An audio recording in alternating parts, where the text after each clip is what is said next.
Hello everyone, delighted to introduce you to our next panel, Geopolitical Turmoil and Economic Ripples. Let's welcome on stage the moderator, Managing Director Institutional at ATFX, Hormoz, Faryar. The floor is yours. Thank you so much. Hi everyone, so my name is Hormoz Faryar and I'm Managing Director for ATFX Connect brand, which is a relatively new brand within ATFX. It's about 4 years old actually, but still, it's the institutional brand for ATFX. So today we're going to talk about geopolitical turmoil and all the explosive subjects that we all have on our minds. And we have an excellent group of panelists. I'm just going to let them introduce themselves very briefly, what they do and their names. Hi there, nice to meet you all. My name is Stuart, Chief Macroeconomist for Equiti Capital. Francois Nembrini, Director, MFP Trading. Hi, my name is Gonzalo. I'm working as a global market analyst for ATFX. I'm just a fanatic of macroeconomic topics, so I cannot find a best place to be than this one. Thank you. Yeah, so it's quite rare. I have my colleague on the panel, so I have to behave a little bit. I'm going to be a little bit biased here, I think. So I'm going to ask the first question, which is geopolitical events in 2024, next year. Based on what we see right now, what is your thoughts on this year's and next year's geopolitical sort of pitfalls? Stuart? Sure, yeah, I mean, we've had the crisis in the Middle East this year. Last year we had the Russian situation in Ukraine. I can't see either of those two conflicts ending in the near future. I think they're going to go on until well into 2024 next year. So if we take that as our baseline, then you're thinking what other surprises could hit the global economy? I think for me, one of the big problems out there is China. I think there's some big economic issues that the Chinese economy is facing. I see an economy that's heavily indebted. I see an economy that is starting to show signs of struggling. It's relying increasingly upon central bank and official assistance to provide the push to growth that's required. And it always worries me when you see countries that start to stop releasing data because it looks uncomfortable for them. To me, that's a sign that things are going wrong and they don't want the global economy to sort of peer too closely at what's going on inside their own territory. And given the scale of exposure to China and the debt that's built up there, if we do see any kind of crash there, I think we could see what's been happening in Russia, Ukraine, and the Middle East as kind of very much the starter to the main course in terms of its impact on the global economy.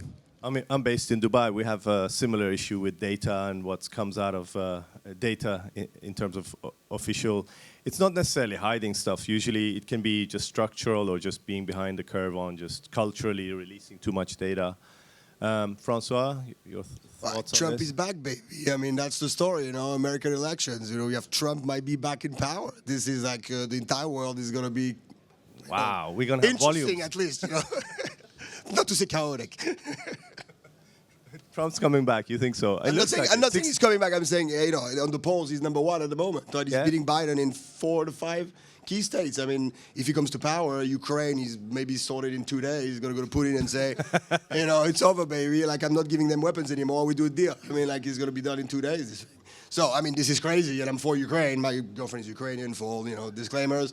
But, this is the story to me. I mean, this is the event of 2024. Like, we have, like, a guy in the White House, which is, like, a wrecking ball, so that's a potential. I like his policies. I don't know about you, but I think his policies are good. He might be a bit flawed himself. I said I'm a Democrat, so I cannot like a Republican You're too a Democrat. much. Yeah, no, you should never reveal that. But I have to say, he's getting a lot of bad press, okay? He's done a lot of stuff. He's like, he's the first one who said NATO needs to put more money down, right? He was bloody right, and thank God he did that. So we armed ourselves before the Russians start to do stupidities. And, he kind of nuked this Iranian guy, like the #2 biggest bad boy, and like he just killed the guy, and the guy like did a fart after or something. I think they nuked like was that a warehouse or something? I don't know. Anyway, so Trump does some good stuff, but he's a very, unpredictable man because he's transactional. He doesn't do like a policy that goes into, okay, we want democracy globally to expand. We want Ukraine to be part of Europe and to be a democracy. It's just like, why can't I do a deal, right? And so you can see some good stuff happening everywhere, but you can see some very bad stuff happening everywhere. And I think that Ukraine to Russia will be like not a conflict anymore. It will just say you give your land and that's it, and Ukraine will just give up to Russia. I think that will be the next step of the. Trump, Anyway. also known as the president who didn't start any wars and finished a few, and actually brought some peace to UAE and Israel and stuff. I'm just saying this is a factor. Democrat. This is the big geopolitical factor, isn't it? To me, this is a big change of the dynamic that we see now. It's a big one. Yeah, I agree. Gonzalo. Well, regardless we go in the same company, I'm actually agree with all the points you mentioned right now. Because if we take a look on the background, even a few days ago, I shared on my social networks one of the comments done by one congressman from the Democratic Party on TV. He was ending the whole quote. He was talking about how Trump is a threat for democracy, blah, blah, blah, and so on. And he finished that speech saying that's why he has to be eliminated. So it means like, are they actually threatening Trump publicly on the TV? So it's, I think, one of the main points. Like you say, he didn't start any war. On the other hand, I think the establishment doesn't want Donald Trump there. To me, it's very clear. Mention also the Ukrainian war now, what's going on there. I think Trump tried to do the same thing that the Biden administration is doing right now, but in a different way. He was using the trade war. He was trying to use the trade deficit from US to force European Union to buy more GNL, more liquid gas from US, which is not profitable for European Union. And they tried. They were using the main force they got, which is the trade force. The main client, the biggest client in the world is United States for all countries in this planet. So I think they were using that leverage. They got it there.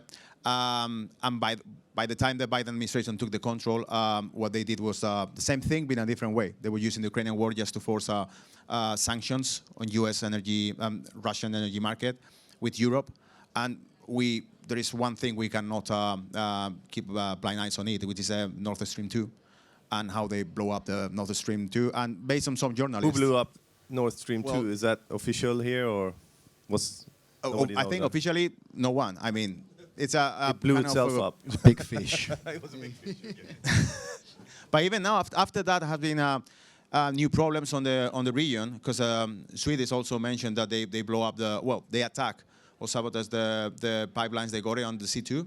And again, they suspect it's Russian because it was a Russian boat close to the pipelines when the time they got the attack and so on. So it seems to be like kind of a secret war under the sea, and it's affecting the energy market clearly. So I think it's really interesting. And if on the Russia story, do you think Russia sort of economical risks with a bigger war with Russia, that's next year's issue as well, right? If something gets bigger, out of hand, maybe everyone's talking about world war, you know? Is that a risk or Trump's the risk? Of course it's a risk. I mean, if you read the Russian kind of nuclear policy, the Americans have a very clear policy, no nuclear wars, okay? The Russian policy is not no nuclear war. The Russian policy is like, if it's for strategical purposes, it's okay. So, you know, if we decide that we're going to bomb something with a nuclear weapon, just to say, you know, we've done it, like, you know, we're crazy, so what? It's a possibility. I mean, like, the Kremlin is not a stable place right now. So, you know, and actually the funny thing, no, it's not funny, but actually I was thinking, okay, if there's a nuclear war, where do I go? And I say, okay, I'll go to Australia or New Zealand. Actually, Brazil's good too. Brazil is good, probably, yes. But actually, Australia and New Zealand are very bad because if you want to use a nuclear weapon, what the Russian will do is like kill 1 million people in Australia and say, okay, we're crazy, we kill 1 million people, but it's far from here, so there's no problem, and now we can talk. So no place is safe, really. So I think the risk is there, but hopefully, you know, hopefully people at some stage, you know, you always rely on the chain of command, and I believe in, you know, I have hope in the world. And I believe that the regular guy that has been asked by the president to press the button to set a nuclear weapon would say, you know what, I have kids. I'm not going to do this shit. Right? So I want to believe in the hero somewhere, but we'll see, you know. I don't know if it works that way, if there's a button guy. I was going to say, the risk for me is Putin's a known entity. Yeah. You know, we've known about him for a long, long time. The problem I see is when he goes, who replaces him? Because you look at the cohorts that are said to be around him, and none of them look particularly friendly, should we say, and a lot of them look more extreme than he is, and certainly it's normally the nasty guys that tend to accede to the top in Russia. So it could, you know, Putin very much could be, you know, a case of better the devil you know, and be scared, sorry for what you wish for. Yeah, and the Israel question as well, that could expand in Middle East. Well, yeah, in my eyes, and just connecting Israel with the mentioned, the funny thing is we're talking always about Russia and Putin when we talking about the stability of the world in terms of potentially conflicts in the future.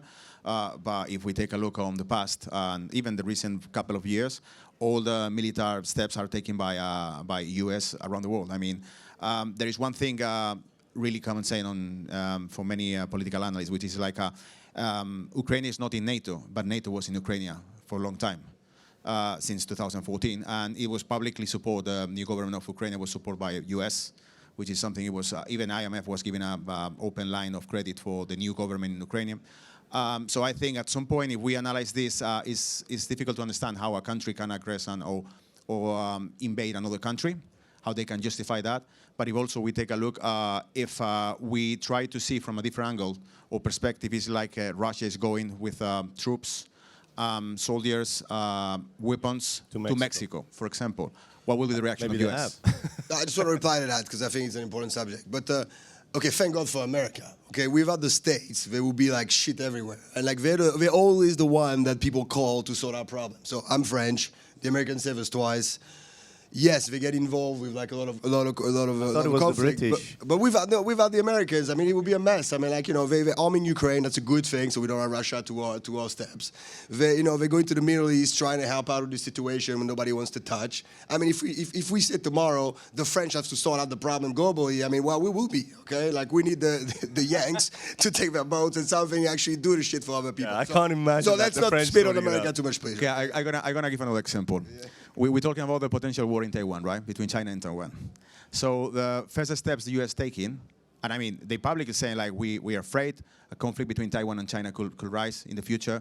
They are afraid about that. It's a kind of conflict that we see in the horizon that could happen.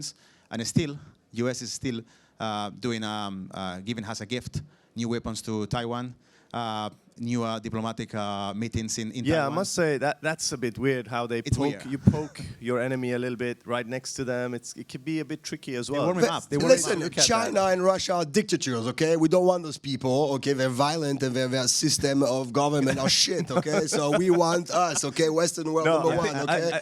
Buddy, okay, we gotta rally for this. America is supporting Taiwan being a democracy. No, this I don't is think a good that's job. what it's about. I think so. Because I live in a part of the world where that's not happening, if you know what I mean. But, so I don't think it's about democracy, by the way. I think it's about something deeper. Business. Or maybe less deep. But, I don't think the strategy to just throw weapons right next to a kind of tension zone is a good idea at this moment. Well, what you give them, like bunnies? I mean, like, it's just like, maybe if you don't, I mean, if you take a look historically, they just give weapons to every single group or in certain areas that is actually danger areas. If you take a look at Taliban, for example, who training them? In the 70s. No, US. I mean, this country is used to that a little bit, Libya, actually. The IRA in Northern Ireland had weapons just 20, 30 years ago. So they know not fueling with weapons is for sure a good thing, generally speaking. But I think that's the main question. Like, if you think about, for example, Ukrainian war, it's like Russia is invading Ukraine, yeah. But are we sure that Russia will invade Ukraine if, in any chance, NATO or US never play with Ukraine? Don't get me on this subject. Don't get me on this subject. No. Okay, we're not going to go into Ukraine. Ukraine has the right to decide if they want to be part of NATO or not. They're a sovereign state that gave its nuclear weapons back to the Russians in agreement for peace that Russia will not attack them. Yeah. Russia attacked them. Russia needs to be kept at bay. The Russians are doing a big mistake, and we need to get rid of a dictator that kills more journalists in Russia than journalists in Baghdad at the moment. Putin is a bad guy. We need to get rid of him. And the Zipin guy is a fanatic that we need to get rid of at the same time. So you think U.S. foreign policy is not fanatic? You don't think so? I think the U.S. is a democracy. Okay? But it's a democracy. That justify wars and civilians. They're not justifying wars. They help people to be sovereign. Civilians die in Iraq. I think there's a point. You can't just say, I'm a democracy, therefore my way of destroying you is justified. I think it's a bit tricky. This is for your freedom. Boom. You cannot help somebody fighting for they send their men to die for democracy. I mean, you gotta respect that. And Okay, I'm not for America in a lot of subjects. I mean, the food sucks for most of it. But, you know, like, America is a great place. And, like, people keep on dissing America all the time. And trust me, I went to New York. I lived there. I have a lot of American friends. And they're fucking exhausting most of the time. We're like guns and whatever, etc. But stop dissing America all the time. Yeah, and Trump. It's dissing the policy, not Trump the America. America's lovely. might change the geopolitical wave of America trying to help democracy because he's a transactional guy. Will he do good, will he do bad is another subject, but the America that we know trying to help the small guy having a democracy in place. Would you will not vote be for there. Trump or Biden? Big question, right? That's not on my list, but I'm going to ask that. Okay, I tell you, If you had to vote between the two right now. Can the Democrat find me somebody Short who's not answer. a handicapped black woman or a 90% guy? Can we just have a white Wall Street guy going for election at the Democrat? Every time Biden speaks... Biden or Trump? No, okay. Every time Biden speaks, I cringe, okay? Because that means he's going to fall from the stairs, he's going to do something stupid, whatever. And still he won. But his politics are working. I mean, like, he's doing good. I mean, like I said, Biden is, like, so far good. You know, there's not a lot of problems. Okay, I'm with not going to his go policies. into this because we've got like 23 minutes left. fine, I'm let's gonna talk about clock something you else. because Let's talk this about is going to be something big. So I'm going to move on to sort of the economic issues of this. So we have this issue now between US, China, for example. I mean, the economy is going to, surely the next couple of years, with all this stuff, the economy can it grow with all this mess and the tension between US, China, all this? What do you think, Stuart? I mean, can the economy just grow while we're having all these issues? The US economy? The global economy? I mean, it's going to be Yes, tough. I would say it can. I'd say it's going to be slow. It's a headwind, for sure. But at the end of the day, there's still a given amount of consumption and consumer demand in the global economy. And you're not necessarily going to take away all of that. Yeah, but if he's getting ready to move to Brazil, he's not spending. I mean, But he is spending. He Are is spending. you? He's going to spend in Trust me, Brazil. I'm spending. Yeah, I'm so spending. he's just moving where he's choosing to Yeah, he's got spend kids his and ex-wife. hard-earned euros or sterling or dollars, whatever country you're residing in, Francois. I would say to the question of growth, I think there's two factors to consider. One, there's the trend of Russia and China going into authoritarian regimes, and the other big wild card is AI. I think the growth can go through technology like it did multiple times in history, and if AI brings some concrete improvement to our lifestyles, I think we can have massive growth in the global economy with the challenges that AI has. But the problem is when you have governments that are trying to do war because they need to justify their authoritarian regimes, then you might have a problem in Taiwan, you have a problem in Ukraine, you know, and you might have a problem other places because they're not going to stop there. They have a rotten structure of government which is based on the cult of one man. I mean, Xi is such a maniac that he stopped Winnie the Pooh, the movie in China, because the local caricaturists in China were doing like Winnie the Pooh-like caricature of him. So a child movie got forbidden in China. So this is the people you're dealing with. yeah, but a lot of cultures globally don't accept being made fun of and stuff. There's Even in US, because it was very... You can make Winnie the Pooh of Donald Trump anytime you want. I mean, you know. Well, I can tell you, some channels even in US were banning the comment of "Let's go Brandon," and I don't know Yeah, if you know yeah, what I've heard means of these "Let's things, go yeah. Brandon," but it was a funny thing. I mean, different cultures have different ways of looking at how, you know. Come but on. the economy aspect of it. Yeah, the economy aspect. Yeah. Economy aspect. I think because you mentioned how this conflict can actually affect the global economy, and I think for certain countries pretty well. I mean, if you take a look on U.S. economy, for example, in 2022. The Q1 and Q2, it was just facing a recession. It was actually decreasing the GDP of US by, I got it here, Q1 was minus 2% on GDP growth in US. The second one, it was minus 0.6%. So it was facing a recession in US economy. But after the Ukrainian war, to grow in this immediately after the Ukrainian war, the energy market was reactivated. We have to take in consideration also that a massive part of the public budget in US is for defense, which means like around 800 billions annually. And it's 10 times bigger than the budget from Russia for defense, which means like who is producing weapons? US. So who is actually monetizing the war? U.S. And we have seen with Israel now, the conflict of Israel, the first thing the U.S. is doing is not supply any kind of diplomatic support or any kind of try to find Yeah, I think that could be a difference where there used to be a huge diplomatic effort by UK and US while maybe, getting involved. In this case, I see less of that. You're right. Weapons. The diplomatic side looks pretty weak right now. It's 140, I think it's around 150 billions by U.S. economy to Ukraine. Even citizens in U.S. and say, what the hell is going my money? I mean, I'm paying taxes, and you're telling me that there is no money for support the agricultural sector in U.S.? Oh, come on, you want to support the farmers instead of like children and women getting raped in Ukraine? Come on, no, that's not. So the you are so difference. It's concerned not about like women in Ukraine, but you don't know. No, the US is putting weapons to support people that are getting murdered. Okay, so you think the weapons are saving lives now? Yes, we are saving lives. With weapons. If without American weapons, No, I think Ukraine would be done. Even old But it's people proven are that dying right now in diplomacy is Ukraine. better than weapons. We know that. I Diplomacy agree. is But always what do better you than do weapons. to a guy that comes to your house and rape your woman? No, You just stand there and you say, well, let's stop defending this guy and we put more subsidies to our it's peasants. not that simple. It's not someone coming It in. is It's that a simple. process. It is it's a that. 10-year My girlfriend is it's a Ukrainian. NATO. My girlfriend is Ukrainian. Okay, They I broke can it. tell you what's happening there. Okay, we need to stand as human beings and Right in our there. comfortable lives and say that we're next if we don't defend those people.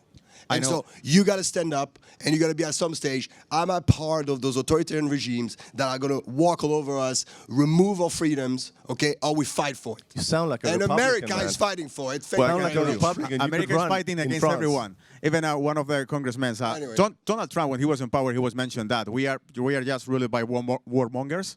They are obsessed with the third world war, and even they were suggesting for Iran what we can do with Iran. And Bolton, the advisor of defense of Donald Trump, was saying we have to invade Iran. Okay, what we do with North Korea? We have to invade North Korea. Okay, you're fired. Basically, it's like this is your solution Yeah, I for think every there's single more problem is war. to do than that. And what happens with wars? I was just going to go back to the China question and Xi Jinping. I was going to say that, I mean, the Communist Party in China, and whether they want war or whatever, they very much have a sort of social contract with the Chinese population. There's a lot of poor people in China. We see Shanghai, we see Beijing, we see all these fancy cars. That's a minority of the population. The vast majority are living in poverty. Now, the Chinese Communist Party has very much swapped the role that you accept a communist regime, you accept restrictions on your lifestyle, you accept we will monitor you, you accept we will tell you and allow you to move around the country. In return, we will raise your standard of living. Yeah, we have that in Dubai. Yeah. So, and if they so don't look, do that, there's a lot of people that potentially could bring the Communist Party down. Yeah. So I mean, China doesn't want war. China wants global growth. Yeah, China's definitely Exactly. has been trying to lift its population out of poverty, and the last 30, 40 years we know they have. And what happened when it doesn't work anymore? Like China foreign investment is down. People are taking money out of China because if you're a billionaire in China now and if you're not in the party line, they take your money. So what's happening here? The social contract that you're talking about, and I agree with you 100%, is going to get broken. And when it gets broken, what do? You do a good war to justify your authoritarian regime. That's when you attack Taiwan. Yeah. That's exactly That's what's happening. exactly. If you're going to invade Taiwan, you do it now. But I still think the Chinese will go down the route of doing all they can to resurrect growth before they go down that path. Sorry. Yeah, I think China has a main trade partner in the world. They want stability. They want control, like they want no crazy things happen around. They don't want the war, in general terms, regardless of what's the political regime they got it. But for example, one very clear example about what's the vision of U.S., for example, has a main character in the world scenario, right? For the last 30, 40 years. But recently was a kind of conference in the Congress in U.S. and they were asking, a few congressmen was asking one of the main representative of the defense in U.S., one general there, I don't remember the name unfortunately, but I shared on social networks also the speech. It was really interesting because they were asking him literally like what is our main threat out there from Chinese regardless, right? And he mentioned, well, China is investing infrastructures around Africa by far more than we are. So that's the threat for U.S. It's not the weapons, it's not the armies, it's basically they are building something. Is U.S. Was US downgraded, or is there a downgrade Downgraded, yeah. issue with the US? Yeah, we're pretty much dead. Yeah, we're being downgraded twice now. Yeah. Twice. And is that going to have an impact as well then, or are we going to look at US downgrade plus all this as another red flag? This is the topic we've been talking about the last 30 years. I mean, like, America has too much debt and like the dollar is going down. I mean, I heard this story for 30 years. Exactly. Didn't you? Yes, Yeah, I mean, where'd you go if not the States? Yeah, I mean, it's if you've the heard it for biggest- 30 years, you can start ignoring it, right? Yeah, it's the biggest, deepest. And that's That's probably the wrong time, okay? the That's wrong probably the wrong time. But I would say that, I would take this. I thought 20 years ago this was too much. And if you look at Keynes, the economist, he's always said that actually people are too stressed about public debt and like you should spend a lot and actually it's very beneficial to the economy. So I think maybe he's not so wrong there. I'm obviously worried about inflation. But as long as you can control inflation somehow, maybe public debt is not that bad, but I'm not praying for public this. debt. France's public debt, what is that looking like? Well, for example, by 2008, it was around 60%, 60-something, 64% on the GDP. Public debt, by now it's 114, 120, more or less. So it means like, obviously... like Greece was when it was... Yeah, or it's maybe super others, exposed. I guess. Come on. We went into Italian territory, okay? Not in Greek territory just yet, okay? France has always paid its debts historically, okay? One of the only countries with America that always Never paid. defaulted? Yeah, never defaulted.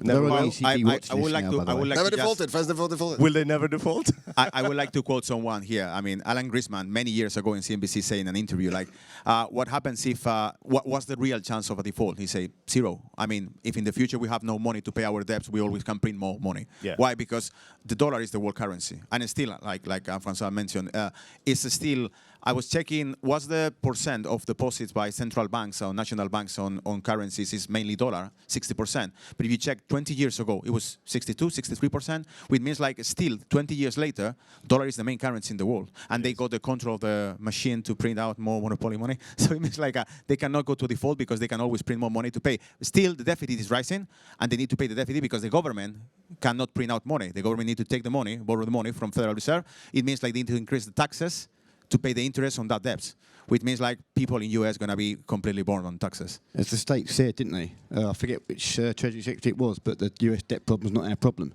It's a problem for the rest of the world.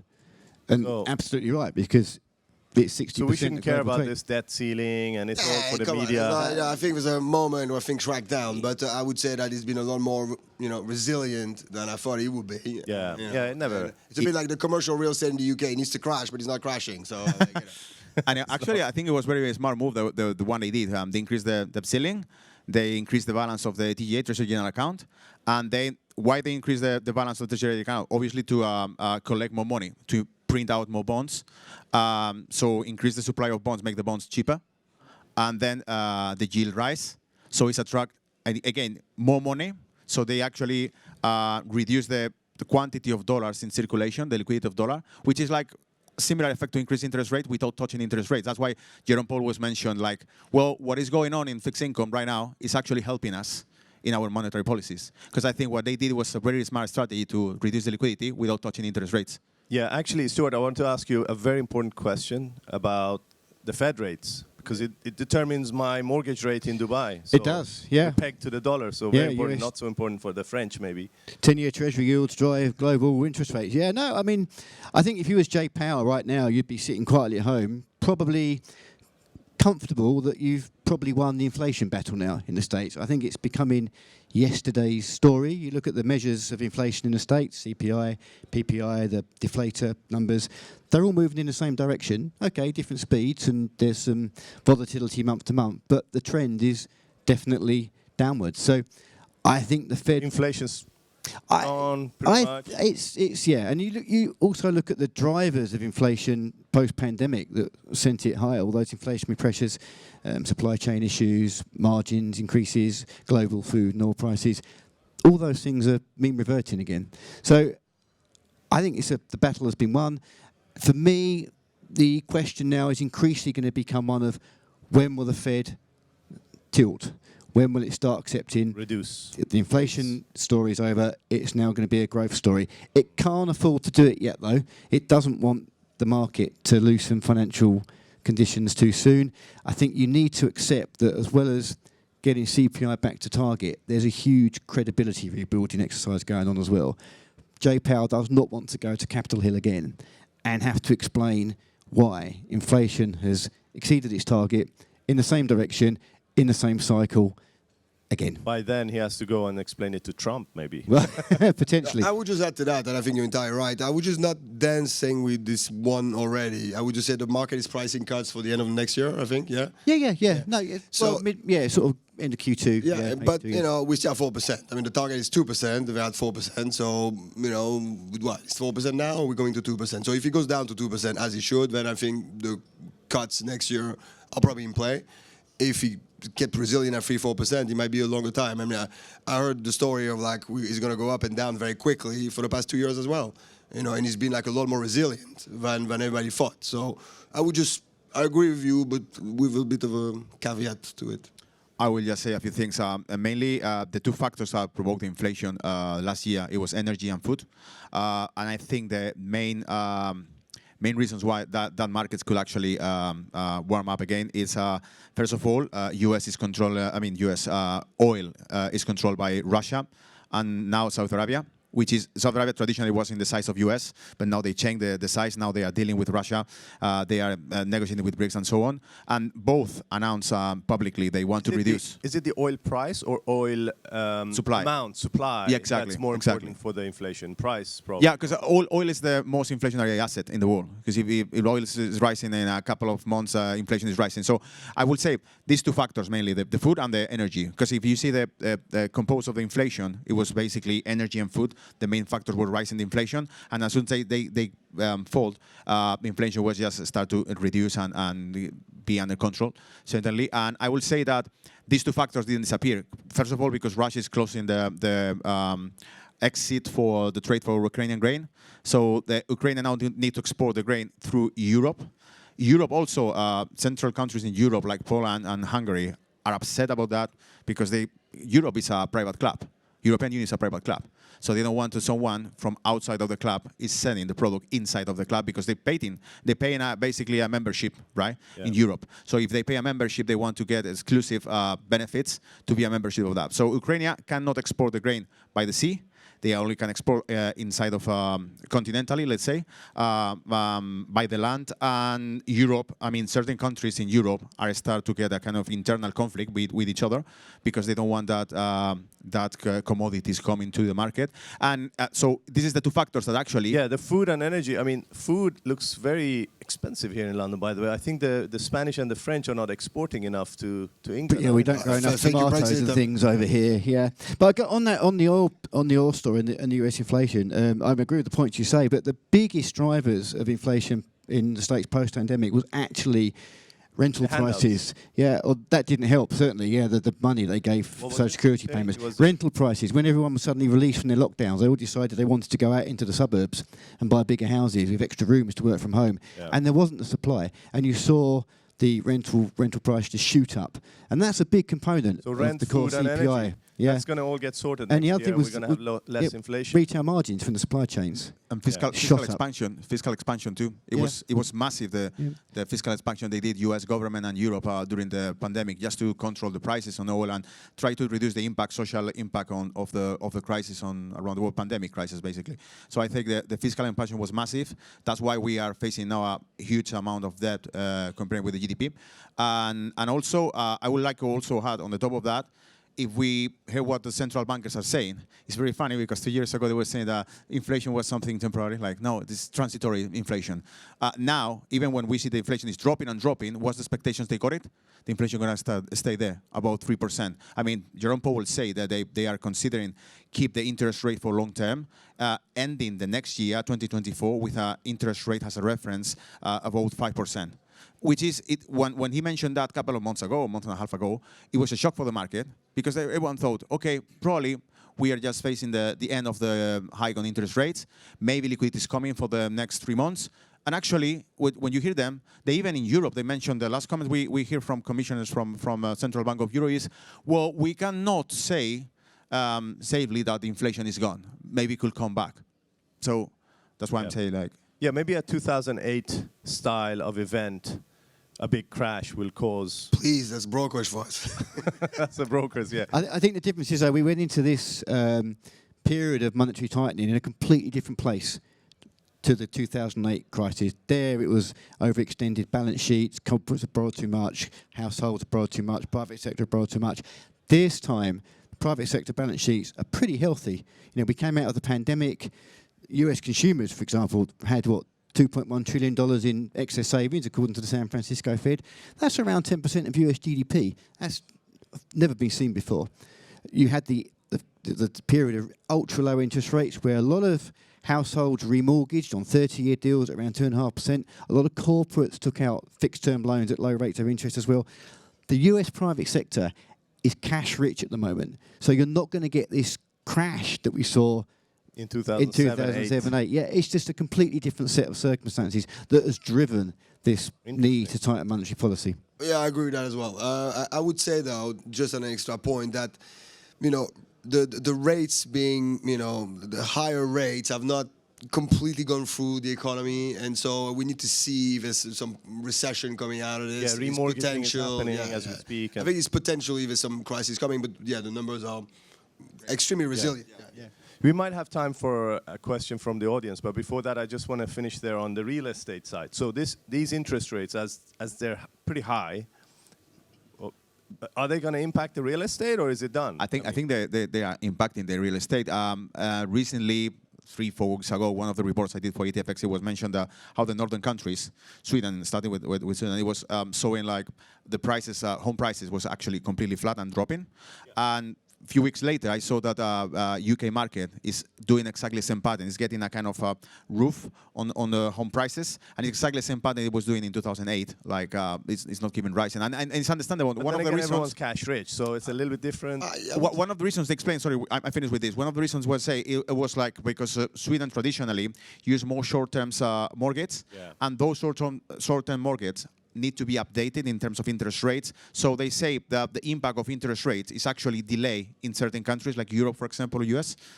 So that's why it could affect in a middle term. Yeah, no, absolutely. Yeah. Sorry, we have seen a lengthening in the transmission mechanism because the impact of monetary tightening in the States, in Europe, has taken longer for these. The point I would ask is, like, you need to be careful about, I think, rich real estate you're talking about. I think the private real estate. Your properties. I think the real estate, the housing should stay. I mean, there's always people needing housing, right? Like, I think the commercial real estate is where the big problem is. Okay, in China, in the UK. I mean, the UK is a lot of nuts. I mean, you know, we don't have anything empty in Dubai, but here there's empty. No, I mean, like, the UK like destroyed itself in commercial real estate. They got Brexit, right? So nobody's setting up shop in the UK anymore because you have to be in Frankfurt or Paris if you want to be in Europe, right? So no more newcomers. The existing people are putting more people in Europe. Like Goldman Sachs is hiring more in Paris than they are in London, okay? So we don't need real estate. And in the UK, you have the crazy work from home culture where, like, you'll be hard pressed to find people in the office more than 2-3 days a week now. Okay, so and people have financed all those projects when London was the capital of the world, really, at zero rates. Why don't you guys and all this is coming now. Support the economy and come back to the offices? I mean, that's easy, right, Stuart? I'm trying. It's hard. I wake up late, you know. So, but I think here, as Francois said, there is an underlying shortage of housing, retail housing supply in the UK, and that will stop prices falling too far. Yeah, makes sense. I think I'm going to see if there is any questions from the audience. Nothing about Russia or Ukraine or anything like that to trigger these guys. So, hands went down. So I think we're going to ask here first a quick question.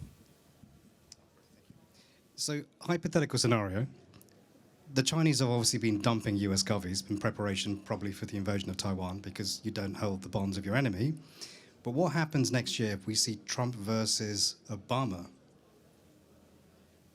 Michelle, obviously.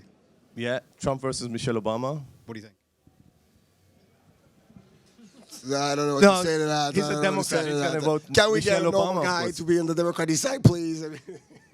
I would say, I mean, if you take a look, what happens in 2020 was full of people. The meetings of Donald Trump, Joe Biden meeting was completely empty, and still he got 80 million of votes. So, I mean, once you can see that someone who with no charisma can win the elections, everything is possible. I will say. He's got his marketing campaign. Biden has charisma. Come on, he's just like an old guy charisma. Okay. I like my grandpa. Okay. So there was another question, I think, somewhere here. Yeah, the microphone. Okay, so over here.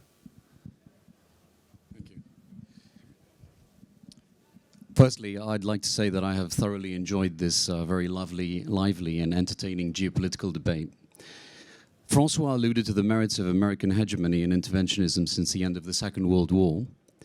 I'd like to ask two questions. Firstly, why do you think our Western democracies are heading increasingly towards authoritarian rule and adopting what increasingly looks like a Chinese social credit score style of operation? If you want, I can ask the second question after. Thanks, Nick. I like you. But I think it's, okay, there's some problem with the Western world. I agree. Like, this woke stuff is driving me crazy. Like, you cannot say he, she, they, whatever, all the nonsense that we have going. But, I think we still believe in free elections. There's still like a lot of stuff that you don't have in those countries. And to me, we have our challenges, but we work through them, and I want to believe in that. Second, Can I reply also? Because it was a very interesting question. Yeah. Question for everyone. Okay, okay. The way I see it, I think even what we have seen the last 2-3 years, it was a clear lesson for everyone to learn who is in charge, who is in control. We have seen that they violate many constitutions in every single country in Europe. Even by them, it was recognized a year later, yes, it was a violation of the constitution and the main laws. So I think it was a kind of social experiment, using the COVID as a pretext, as excuse, these illnesses.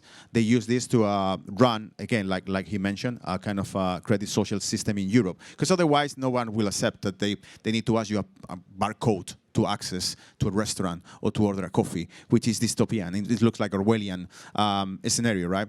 And they did it. And probably, considering the debt they are accumulating right now, and the crisis that was countries, not even in an economical way, because U.S. economy is massive, is strong, super strong right now. But I would say also the values, the Western country values. We see many of the people around us doesn't believe anymore in politicians. We don't have leaders at all. This level of debt we're facing right now is taking to a certain point that they need to collect more money from people.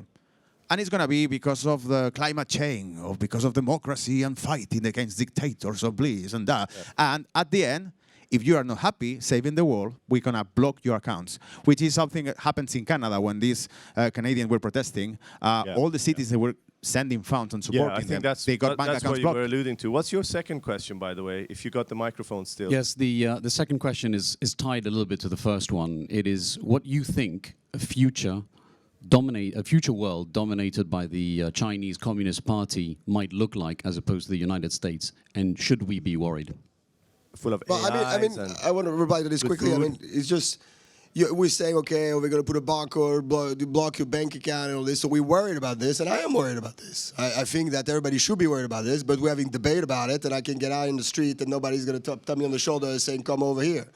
Right, so go do this stuff in China. I want to remind you, during COVID, they were like having apps that says you're green, you're yellow, and you're red, and you had to show your app everywhere. So talk about freedom. Let's go to China together and see if we can do the same thing that we're doing here and see how it ends up.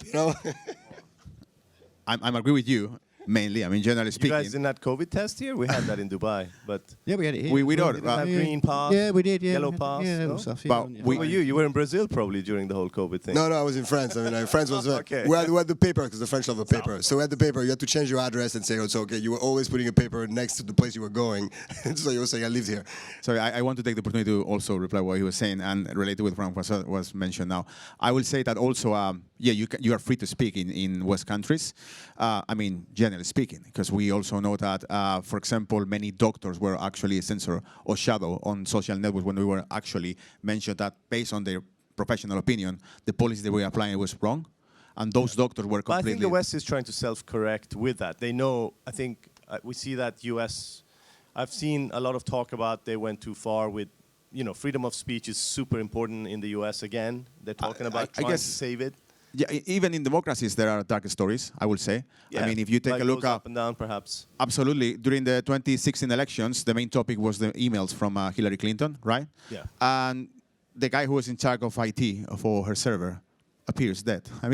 Yeah, and that's democracy. It's an accident. Nobody has shown up in any Western TV with a sign saying they're lying to you, and that person ends up in jail. Quick question, and then we're going to finish. We've run over. We're going to get thrown out.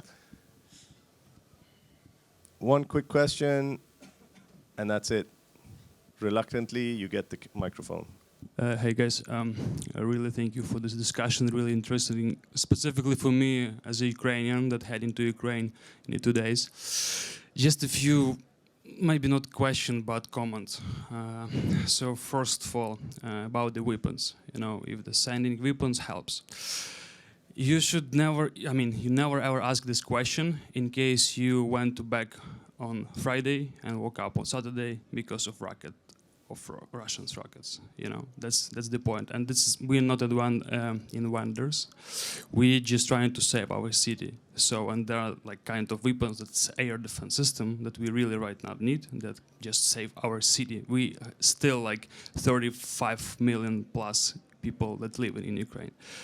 Point number 2, because I'm traveling right now over the Europe and here and discuss a lot with you guys, and the point that I would try to promote to you that the plan was and still is not only Ukraine. So the plan was to invade Ukraine, mobilize our manpower, and then go to the Poland, Baltic, some part of the Germany. If you really could hear Putin rhetoric, is there. So this is not about just Ukraine or not Ukraine. So you should think about this like investment in your safety, because you know right now I was in Brussels 3 days ago, and it's really hard to imagine that there are rockets in Brussels. But believe us, believe me, it could be, because Russians have this and they did this. And I think, yeah, I agree so with Bravo, you, young Yuri. man, bravo.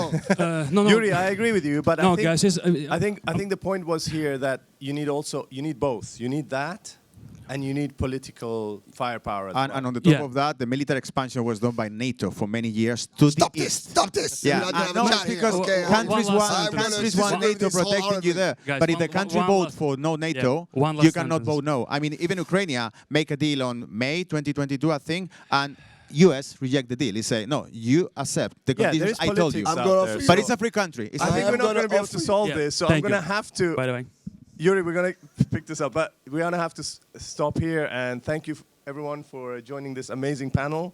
I hope it doesn't go on YouTube, but it probably will. Thanks.